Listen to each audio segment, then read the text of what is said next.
Hi everyone, welcome to another video of what's moving the markets. This is going to be a really interesting one because from the obvious facts, it's difficult to understand what's really going on inside. But hopefully, I'm going to try and explain what I think is going on. Because on one hand, we've got a very strong jobs report, and the market should go up, and the market did go up. But I'm not just looking at the price, I'm also looking at the volume, which I will show you, which is weakening. And from a technical analysis perspective, that's a divergence, which is a bad thing. And then I did some more research to figure out why is the market weakening. And then I looked into the OpenAI funding round, the recent funding round, and that gives us some insights into what's happening with the amount of cash that they are burning training these models, which is something I'll tell you a little bit about. And then finally, I'm going to then take you into the solution, that how can we still benefit from this AI play, but not burn our hands in the process because of the cash burn that is happening. So we'll start with the strong jobs report, and then we'll move into the funding strain within the AI developments, and then finally what you need to watch out for. So let's get started. First of all, of course, the most obvious point, which I don't want to spend too much time on, is the conflict, right? The geopolitical issues that are there, and oil price has gone up, and obviously energy has been the best performing sector. And that is clearly because oil has gone up a lot, which is something we've been talking about and something we've been expecting. So this is not something which is surprising for us. And again, it's not something that we can use as a theme for taking long-term investment decisions. So this is just something that's there. We've covered it, and let's move on to more interesting things that within the energy sector, something that is more sustainable, because I'm hoping this conflict is going to escalate to de-escalate, and then eventually, of course, things will settle down. But what will stay for the longer period is your AI play. And as you can see, even within the energy sector, yes, your oil parts have gone up, which is your oil equipment and services and your oil and gas. But what's gone up even more is coal. And coal is not going up because of the Middle Eastern conflict. Coal, like we discussed in the previous video, has been going up because US electricity producers, your utilities, they use a lot of coal. Right, and of course, the Chinese economy getting the monetary and fiscal stimulus has definitely helped with the coal going up as well. But these utility companies, which have been going up a lot, use a lot of coal, use a lot of natural gas, but they have zero emission targets, which will bring us to our renewable energy linked commodities like copper and lithium towards the end of this video. And I'm going to show you a very interesting stock which has gone up a lot in one day. And I told you last week also about lithium, and this week there has been a fantastic performance, and I'll show you towards the end. But another thing I want to point out over here is the financial sector showing continued performance. And why is that?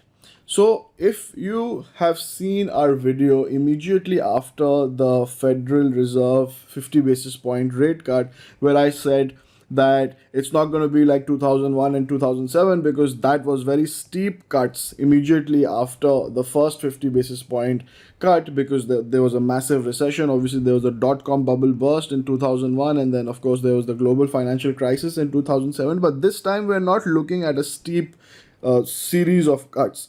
We're looking starting with 50 basis point, but then we're hoping for a more slow easing, a much slower easing, right? And that is because the economy is not that bad. It's not like we have a dot-com bubble burst or a global financial crisis. And something that really gives us confidence that the economy is good, and most likely we're going to see just a quarter point cut and not a half percentage point or 50 basis point, is the recent jobs data, right? I mean, fantastic number of jobs have been added compared to what was expected. So very, very strong labor market, which means the economy is strong and we are going to see a much slower easing, which is what we wanted to see and which is something I have been telling you about. That economy is pretty good, unemployment rate is relatively low, and therefore if the interest rate is not going to go down so fast, so the financials will continue to do well, which like you saw over here in the previous slide, that they are still doing well. But that again is not my main focus. Neither is the oil price and the conflict. My main focus is the AI play, which I'm going to show you is mainly concentrated now in the utilities, and then behind the utilities it is going to start playing out into the producers of the commodities, specifically and specially copper and lithium. And let me show you why. So now coming down to why I'm saying this. See, first of all, okay, so you had a fantastic jobs report. Why is the market not performing super amazingly? And yes, it did go up. And if I zoom in and show you over here, that you can see that it went up a lot as soon as the jobs report came out. But it's not the price that I'm looking at. What is worrying me is the volume. And as you can see, there is a divergence over here, right? The price is going up, but the RSI is making lower lows. And unless you see a break over here of the RSI in the coming days, which is that it makes a break of this low trend line coming down, this looks like a weak market. Now, when you say market, what do you mean? I mean, what is S&P 500? Well, S&P 500 is basically your magnificent seven, right? I mean, those are so huge now.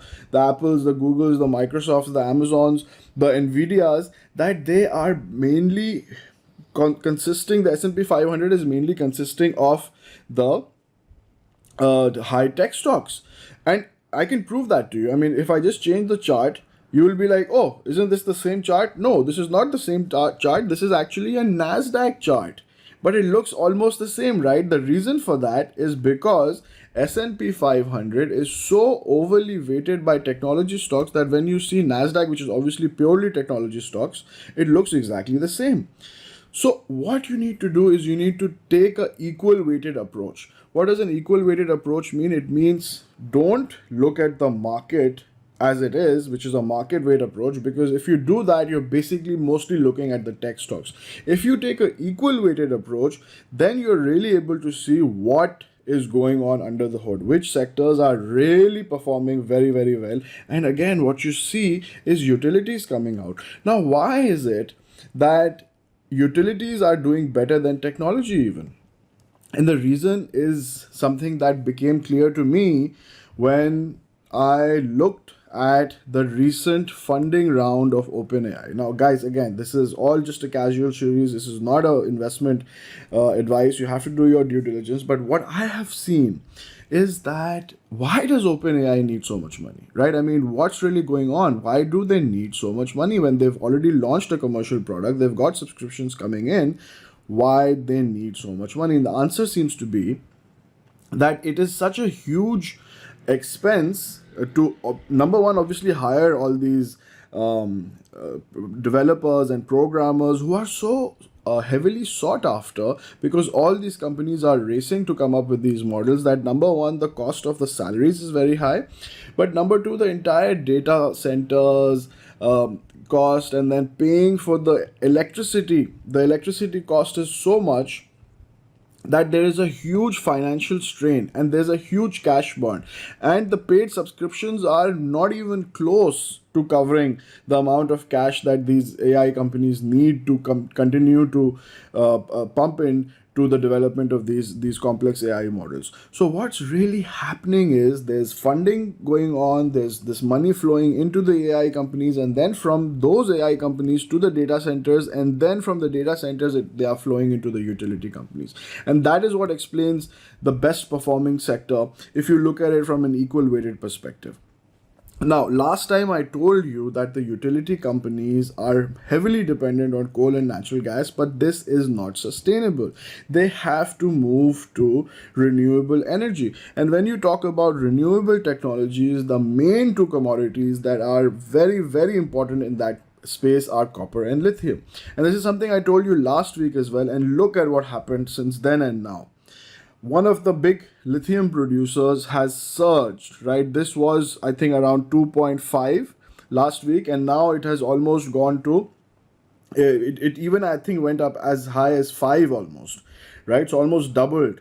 Now, what's going on? Why is this doubling? Because one of the biggest copper and partially a lithium producer, Rio Tinto, has gotten into talks with Arcadium Lithium to acquire them, which, by the way, if this goes through, will make Rio one of the biggest players in the copper and lithium producing area.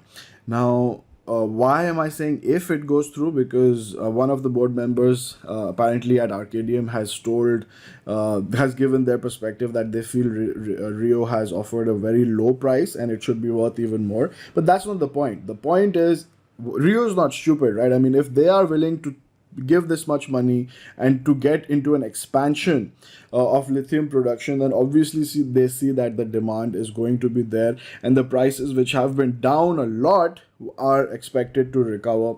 And that is, number one, probably because of the Chinese economy stimulus, but also because of the growing demand from utilities for renewable technologies, right? So again, let's bring this to a close. So yes, there has been a very strong job report, which is fantastic because that's good for the overall market. But the tech sector, I feel, is going to have some short-term pressures, right? Yes, long-term growth is there for sure. But in the short term, what I want you to do is focus on energy and utilities. And I specifically am talking about the renewable part, right? I'm not talking about speculating on oil prices. I'm talking about the increased demand for electricity because of AI, and within that increased demand for electricity, focus on the renewable energy part, which is copper and lithium.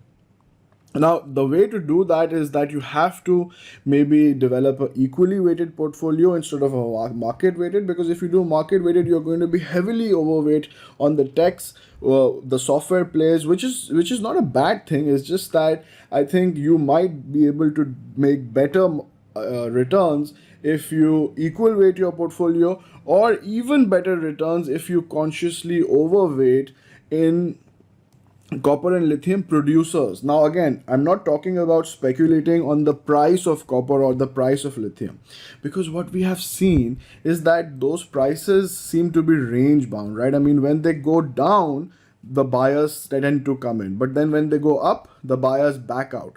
So if the price is range bound, well, you're not going to make a lot of money trading on the price, but what you can do is invest in the stock of the producer, because even if the price is range bound, the producer is still able to get positive cash flows by selling at that high price, right?